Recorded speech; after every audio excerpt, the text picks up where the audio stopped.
मुझे लग रहा था कि जिसका मुझे डर था वही होने जा रहा है, और अफसोस यह है कि मैं कोशिश भी करूं तो उसे रोक नहीं सकता।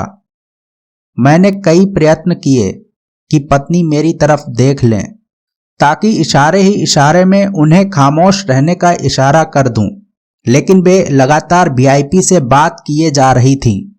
मेरे सामने कुछ दूसरे अतिथि खड़े थे, जिन्हें छोड़कर मैं एकदम से पत्नी और वीआईपी की तरफ नहीं जा सकता था। प्रयास करता हुआ जब तक मैं वहां पहुंचा तो पत्नी वीआईपी से उसी के बारे में बात कर रही थी। धारा प्रवाह बोल रही थी। मैं शर्मिंदा हुआ जा रहा था। जब मुझसे खामोश ना रहा गया तो बोला, अरे छोड़ो, ठीक हो जाएगा। पत्नी गुस्से में बोली, आपको क्या है, सुबह घर से निकल जाते हैं तो रात ही में वापस आते हैं।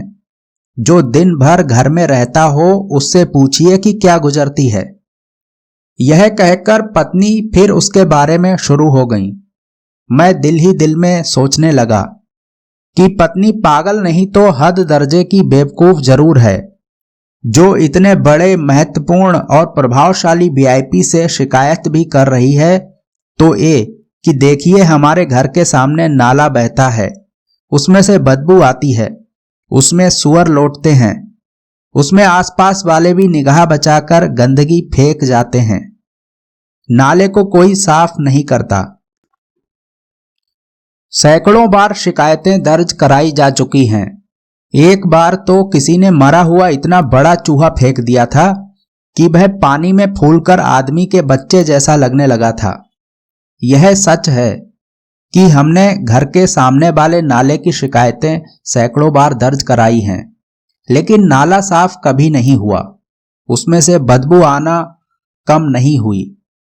जब हम लोग शिकायतें करते करते थक गए तो ऐसे परिचितों से मिले जो इस बारे में मदद कर सकते थे, यानी कुछ सरकारी कर्मचारी या नगर पालिका के सदस्य या और दूसरे किस्म के प्रभावशाली लोग।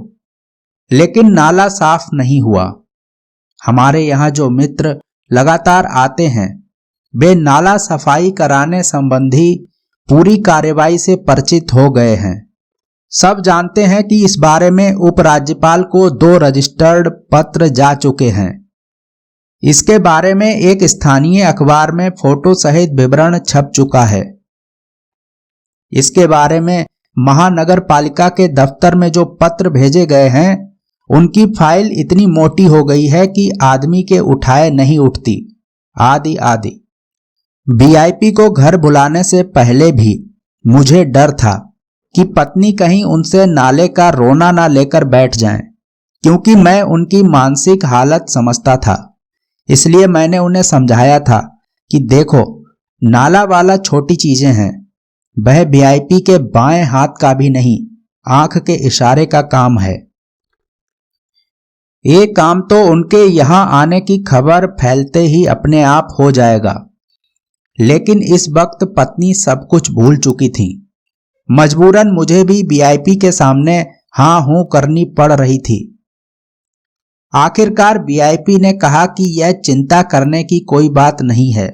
वीआईपी के आश्वासन के बाद ही पत्नी कई साल बाद ठीक से सो पाई।